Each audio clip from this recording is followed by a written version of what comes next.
Welcome to the Fashioning My Faith podcast for women by women. I'm Erica Cantrell, and again here with Elena Stiles. Today we're going to talk about influencer. And so this is going to focus primarily on the influence we have towards others and just some discussion. We have a few scriptures, but this episode is going to be a little more discussion based. And so jumping right in, I looked up the definition of influencer. And from Oxford Languages, really, I just Googled it. It says, a person or thing that influences another. And so, one reason for talking about this is in today's society, especially in our age group and younger and a little bit older, that's a big thing right now is TikTok influencers, YouTube influencers, Instagram influencers, seeing people's lives everywhere. And thinking about that, there's a lot to say about who we are as influencers, even if we don't have a blue check mark beside our name or 10 million followers or something, we still are influencers. We are influencers for Christ as Christians. And so um, we're just going to start out by kind of talking about what society views as influencers. And for me, I think most influencers that society looks at are people who have a lot of money or a lot of followers. Usually they do something one time and they go viral and they blow up. And then from there on, they just become an influencer and posting videos about their lives and things like that. Same with me. Like when I think of influencers in today's world, I think automatically think of like people with large followings and people who blow up on TikTok or blow up on Instagram. And like after they've blown up, people continue to follow them. They gain more and more followers, and their lives are like watched like a hawk by all these followers. And um, I mean, sometimes these influencers can be positive or they can be negative. So, And I know personally some of the what the world defines as influencers, some that I follow, and even some that I used to follow. I used to follow a lot more than I do now. And before we filmed, I was talking to Elena about this. Whenever I started taking on more of an active role in the church and like doing things like this, I started examining people I followed more, which we'll discuss more later because of what other people would see whenever they saw that I followed them. And so I took a lot off of my For You page or my Instagram feed, but I still have some that I follow. Most of them either surround Christian ideals. They may not be Church of Christ, but they may have Christian ideals, or they just genuinely and generally have good, clean content. Anyone that I felt like embodied worldliness or um, posted things that Christians shouldn't be viewing, a lot of those I just took off. Even a lot of athletes. I know one instance I used to follow a lot more like baseball, football players on Instagram because I was like, oh, sports, yeah. And then I looked at it one day and I was like, I don't really need to be watching what these people are doing. Like sometimes it's not even bad stuff. It's just that's not Christianity. Like they may be posting pictures drinking at brunches, and that's just not what I needed to follow. A big one was Bachelor. Like I watched The Bachelor and The Bachelorette for a few years, and before I embraced an active role in the church, and that was a big thing. I went through a big purge where I stopped following all these old contestants and even the accounts themselves for the show because it was I shouldn't be watching that. It has a certain aura around it that I don't need to be associated with. I mean, for me, I when I was younger and I first got Instagram, I was like, oh, I need to go follow all these famous people. And then as I got older, I was like, like I don't even know these people. Like I don't understand the need to follow them. So I kind of just follow like close people that I know who they are and that I've met. So that's basically who I've learned to follow. Mm-hmm. So one more thing before we start jumping into some more topics is we thought we might discuss, what do we think or why do we think people follow certain influencers? I think again, it's just kind of like keeping up with the norm, keeping up with what's going on in today's life. For me, like social media, it it's what I use to keep up with who's has a birthday and who's getting married, who's engaged, all this stuff. So I think a lot of people just keep up with it to maybe like stay on trend and you know, just to know what's cool today. And I think some of it too is like with I know whenever I was following like bachelor stuff, one thing was you can almost become obsessed with it where you're catching like someone else's life. Like you kind of forget about your own life and you can look at someone else's life, and whether it's for good intentions of just being curious or just wanting to know, or like there's some people who probably have ill intentions and they're just not happy with their life, so they want to focus on someone else's life. And so um, I think people who follow a lot of influencers view them as influencers because they want to be influenced by them. And so I think that's a huge thing is people our age, I still follow some influencers, so me included, you like watching other people's lives, certain things they do. Maybe it is something cool, maybe it's recipes.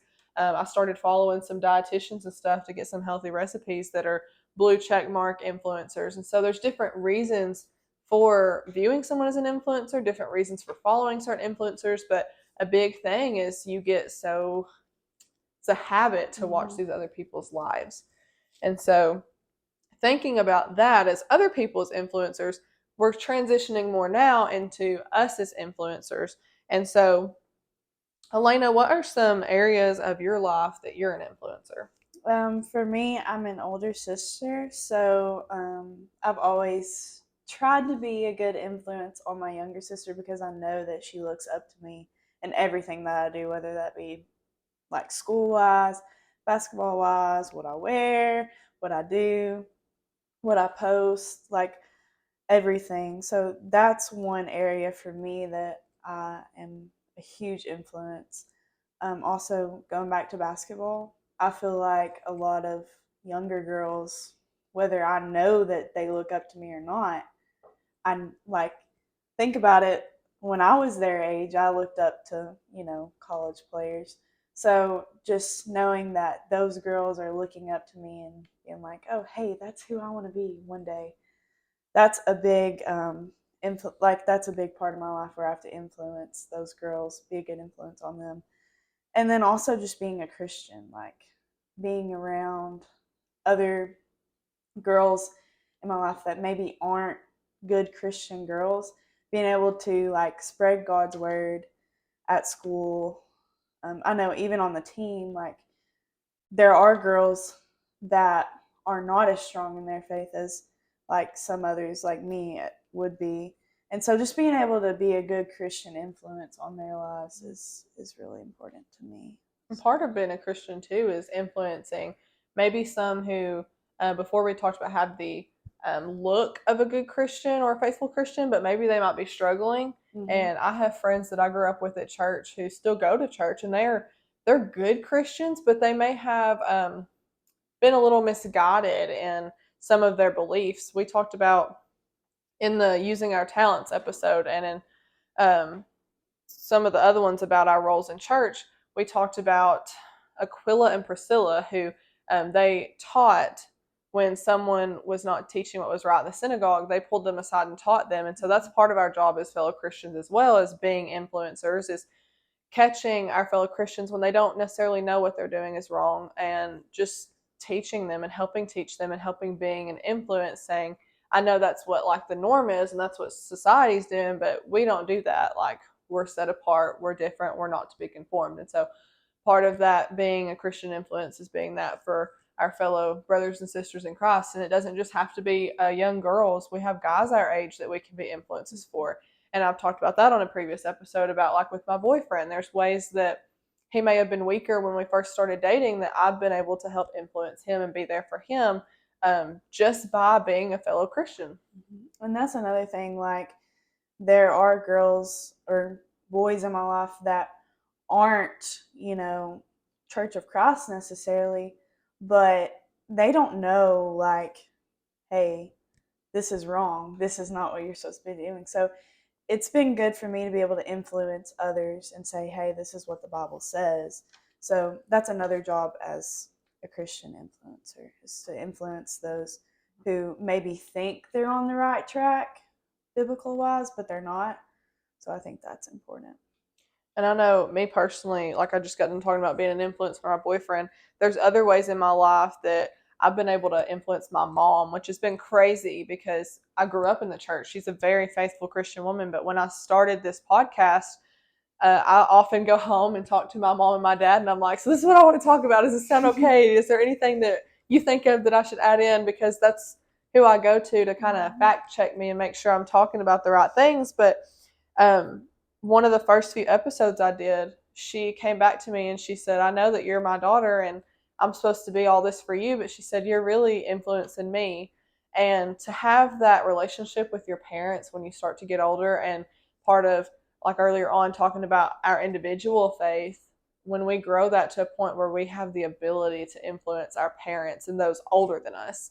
And I was telling Elena earlier about, I had an opportunity to lead the ladies Devo at one of our ladies Devo nights, and women who responded and wanted to be more involved and wanted to speak up and answer questions because of the Christian relationship of being an influence. And I got a lot of like, you're so young and you were able to do this, so I can do this too. And that's what this is all about. We were having that conversation earlier about if we can show other women, maybe you're watching and you want to be more involved, but if you feel like you're too young, you're not. Like, there is never an age you shouldn't start at. Like, you can start from 60 and you can start from 80 or from 20 or from 10. Like, if you want to use your influence or your ability, I was telling Elena, my ability to be a loudmouth and to talk, like, you can use that because we are influencers and we have that capacity to influence others around us. I also hope that I have somewhat of an influence over my sister. I'm a younger sister, so I have an older sister. And at times where we've been at different areas in our faith, maybe I'm in a mountain and she's in a valley, like there was times growing up where she went to me for advice. And so having that influence together to kind of build off of, maybe with my friends, I have friends and peers at school that aren't members of the church, like Elena was talking about, that we have opportunities to influence them. And so we just have to keep in mind our ability to influence others and in what capacity we are in that position, which, to be truthful, it's every capacity. It could be coworkers, it could be any place we are in life, anywhere we are where there are other people, we can be an influence.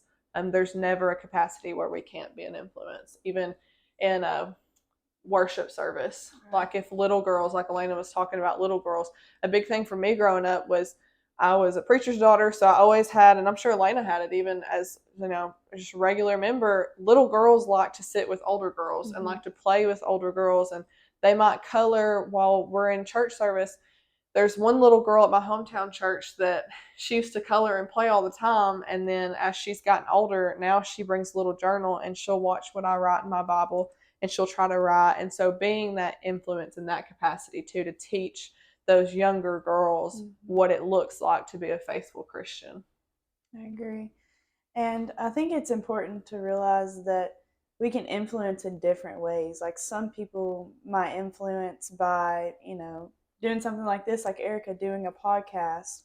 Or in my instance, I've found that posting on Instagram, posting, little Bible studies about my Bible study that I've done, just talking about those and spreading the truth that way, or just having one-on-ones with, friends. We can just influence in different ways, and I think that's important to notice.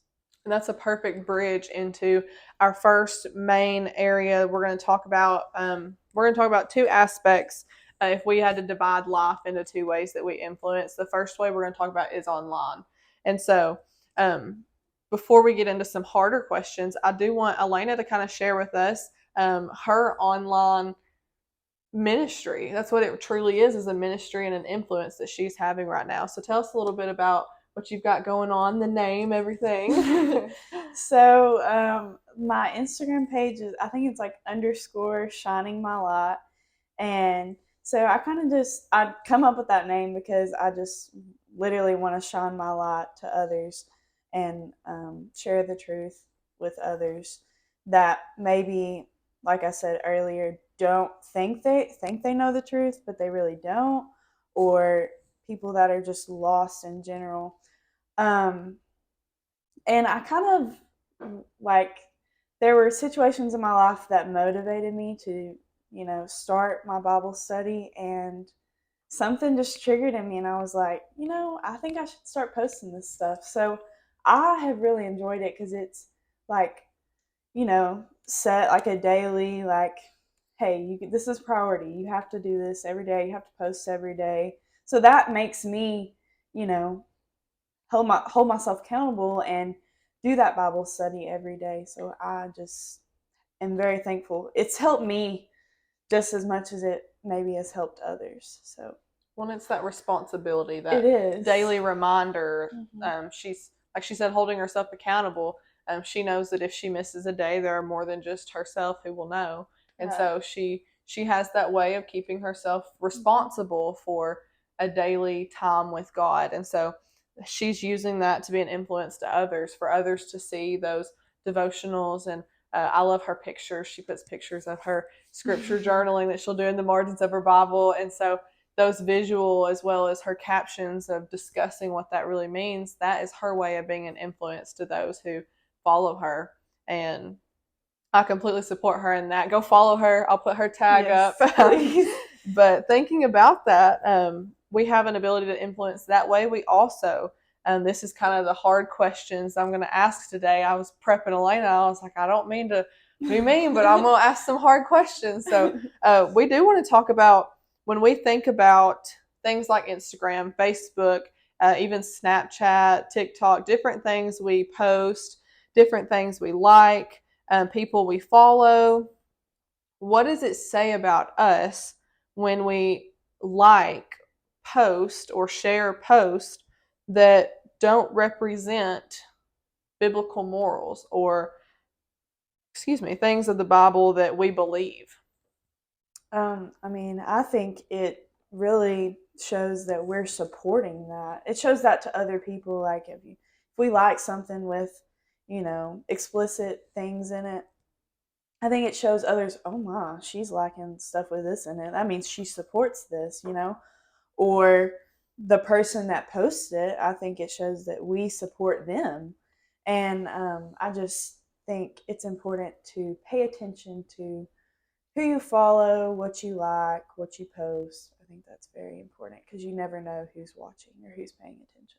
Well, and we were having discussions about girls in the church who, and it's a temptation, it's a struggle with modesty Mm-hmm. and posting pictures in bikinis. And we'll do an episode later on modern day modesty and discussing what the Bible says about that. But at face value, posting those pictures where, for sake of a better reference, like you're wearing underwear and a bra, and posting those for everyone to see, when the Bible states that that's not okay. If Elena saw, like on Instagram, most of the time it'll say liked by so and so and so and so, or by so and however many others. If Elena saw that I was liking posts like that, that would go to show that I support that, or that I'm okay with that, or it shows the person posting it that I'm Mm-hmm. okay with it. And if there's a new Christian, or even Christians who are well developed in their faith, if they see me liking those things, that's what they're going to think, and that affects my influence, and that's how I'm influencing them. It may be a stumbling block for them if they've struggled with that in the past. I've struggled with modesty before because, I mean, as women, we want to look like other Right. women, and I struggle with like short shorts. We both have a little bit longer legs. She's a lot taller than I am, but we both have longer legs than the average woman, and a lot of shorts aren't very long, and so it's a very big struggle for me. So when I see other women in the church posting in bikinis or immodest outfits, it's a stumbling block for me, and that's how they're influencing me, because I go back to, this is hard. Like, I need women to help me and to encourage me not to be that Right. way. So we have to think about those things when we go to liking or sharing, commenting. If we see a post like that and they're our best friend, that might be a post we don't comment on. I have people in my personal life that have strayed away from faith, and I took a break from liking their post or from commenting. And I still love them. I'm still nice to them, but I don't have to show support for it. I'm not supposed to show support for Right. it. I agree. And I think it's very important that we don't support those things because, once again, it just is encouraging them to continue to live in that sin. We never know when our silent sign of Mhm. disagreement might help Might somebody happen. with their faith. I agree. And so, a little bit further on that before we go to the next one is people we follow. And I kind of hit on that earlier. I used to follow people along they called it Bachelor Nation of Bachelor and Bachelorette. And um, if I were to tell people at church that I used to watch The Bachelor, I'd probably get some pretty interesting looks. And I try to clarify I don't watch that anymore because there are things associated with those shows or with those influencers that are not biblical, are not Christian morals. And so when people see that, again, it hurts our influence as Christians. And like even like TV shows or books or anything like that that has explicit stuff in it, we need to be careful about watching those things because it can influence us to maybe in turn do some of those things or say some of those things. So I think it's important not to be influenced or even participate in like watching stuff like that. So. Mm-hmm. And so, thinking about those online ways that our influence is portrayed, now we're going to talk about in real life and in person and how our influence looks based on how we act in person. And so, my personal story for this is going to be I was at work one day, and like we talked about earlier, like I played basketball through high school. Lena still plays basketball. There's an environment around basketball in certain capacities. Of course, she's at a Christian school, and when I was at public school, most of the girls on my team were not Christians. There were a few who were, and a few who were and didn't act like it. And I wasn't the perfect Christian when I played basketball. There are ways that my faith grew leaps and bounds away from that lifestyle, but there's a lot of hip hop and rap songs in the locker room and pumping up and getting ready for games. And I listened to a lot of those. And I remember I never would say the bad words in them. I never would. But the other words that weren't bad words, I would sing along or I would, kind of thump along and move along. And I was working at the hospital one day in the OR is where I work. And we were cleaning after a surgery, just me and my coworkers. And the surgeon had left the radio on and they were listening to a rap song. And I was sitting there mopping and I just started humming and singing the words again, not saying any cuss words because to me that was all that mattered. But one of my coworkers, who she's not a Christian and she listens to that type of music, she drinks, she called me out. She said, "Erica, I didn't think you knew songs like that being a Christian." And that was a check for me. Like, I thought I was doing okay because I wasn't saying bad words, but she was so surprised because most of those hip hop rap songs are about drinking or about sex or about partying. Right. And you don't have to say the bad words to be sending a bad message. And I learned that real quick. I think my cheeks probably turned blood red. I was so embarrassed. But that's what it takes is those little moments in our life where we get called out because that's not a good influence. I showed her that I wasn't all that different than the world that day. And I've struggled with that because that really like kind of put a rock in my path to fix.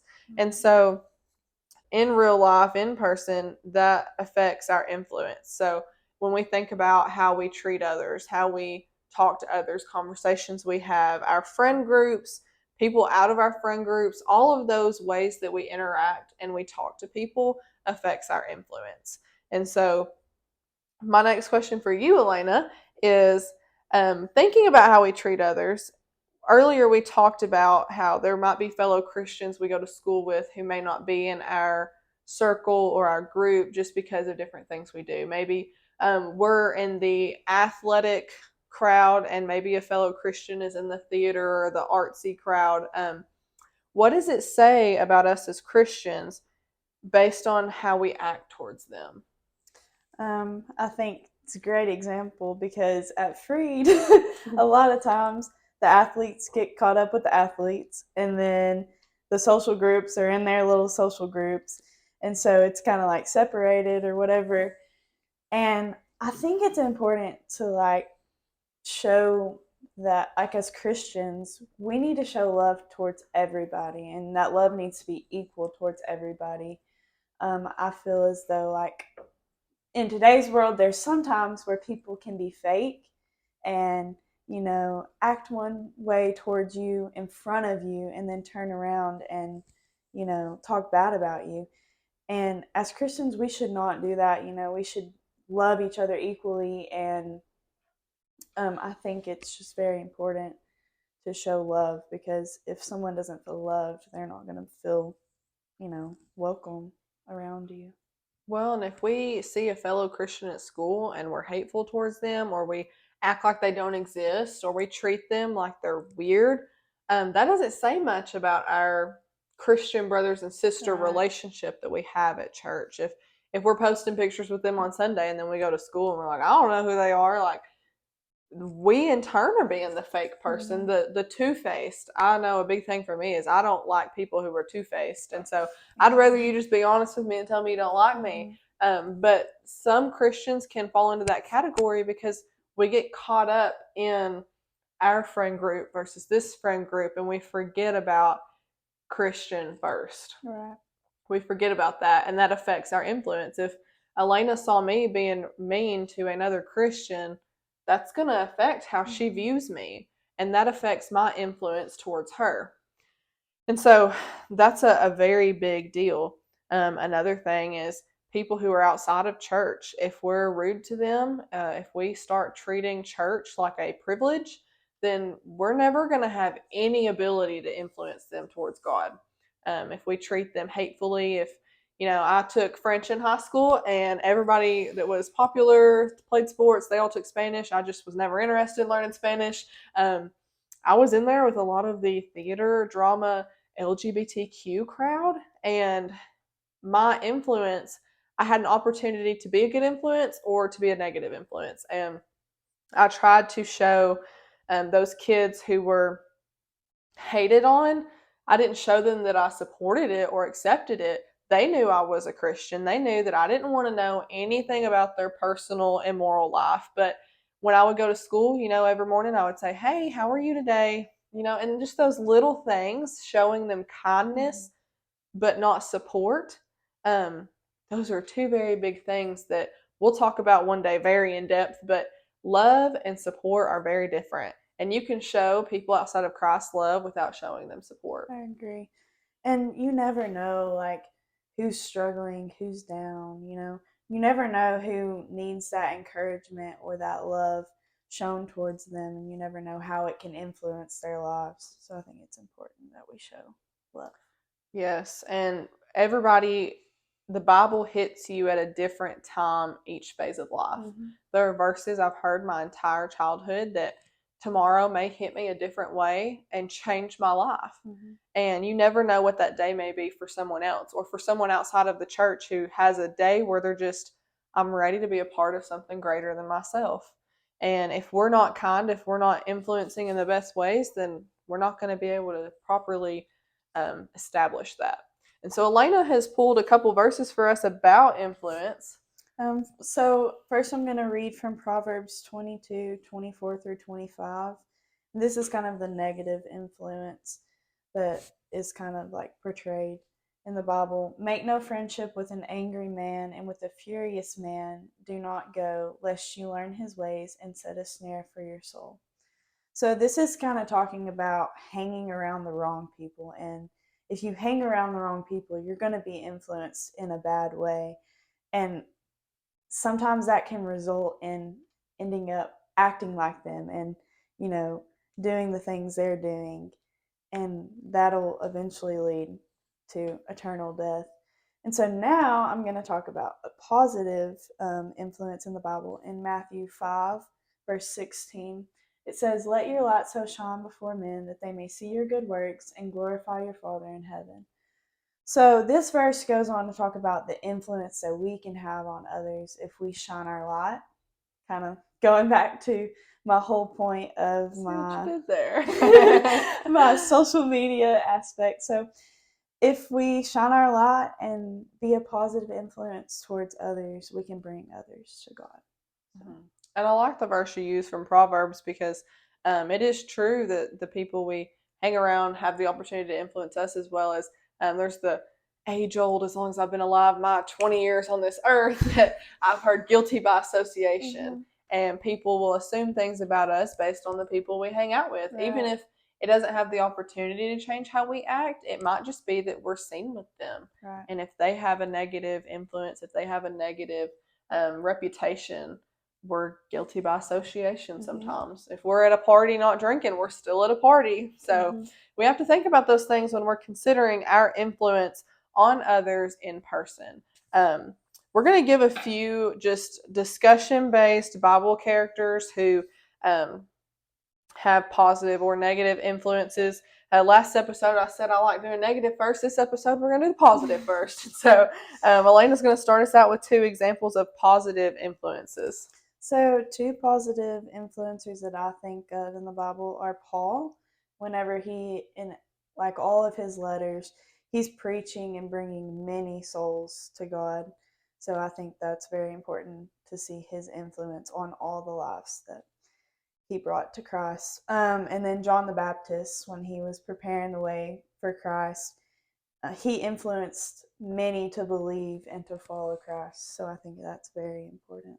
Well, he chose to use his influence to prep the way for Jesus. Right. He could have fallen short of that goal he was given, but he stepped up and he kept that influence.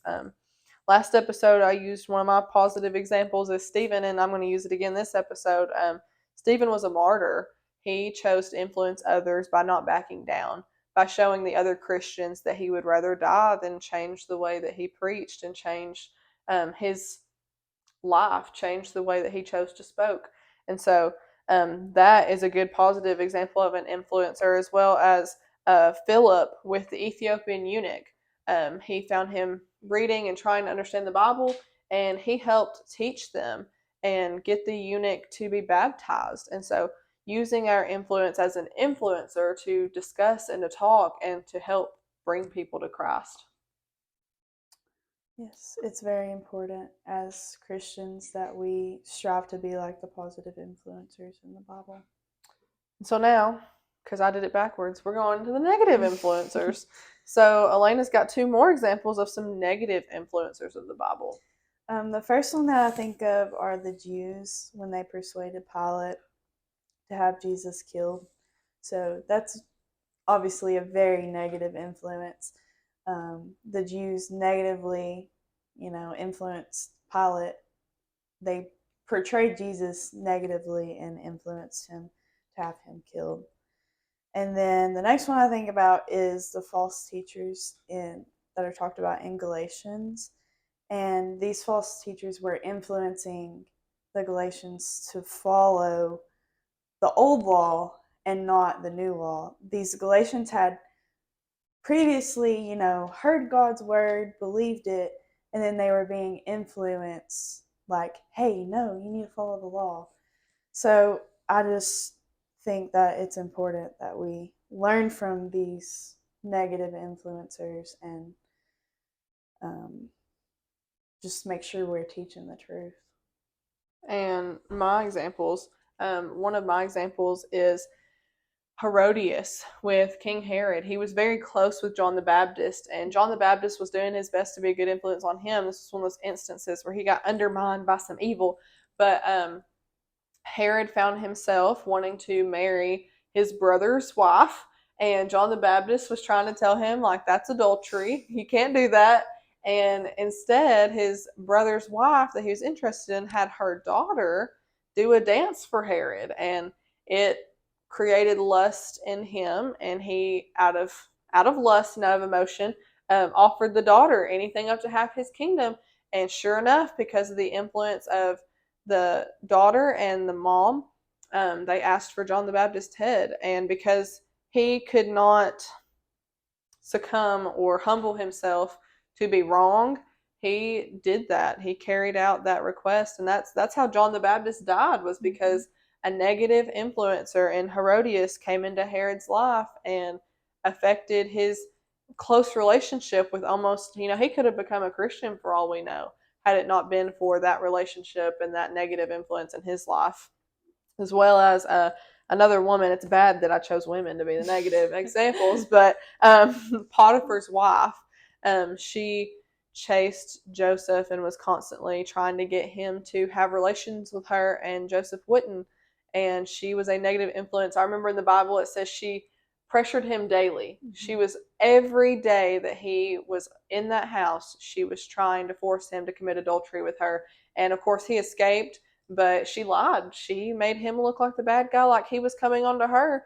Just as negative influencers will. They will bring you into it. They want to go down with somebody. They don't want to go down alone. And so we have to watch out for those negative influences in our life, that we don't let them take us down with them.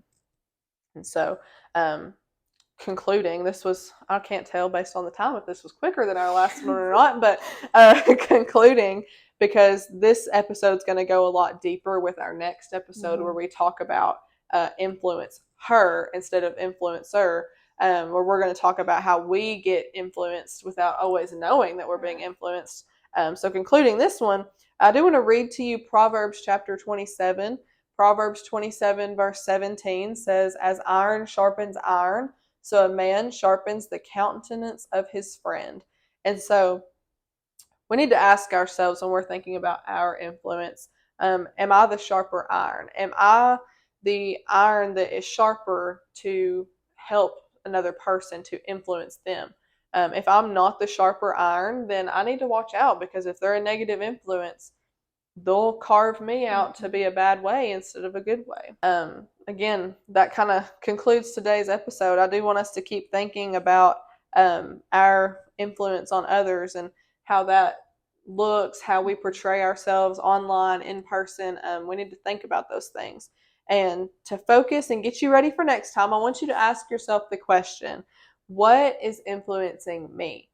This way, next time when we meet again, and Elena will be with us again, we'll discuss what are some things in our lives that are influencing us, whether it be positive or negative. So be thinking about that. We appreciate your time and your attention, hopefully, and we appreciate you being here, and hope you opened your hearts and got a little closer to God today. Thank you.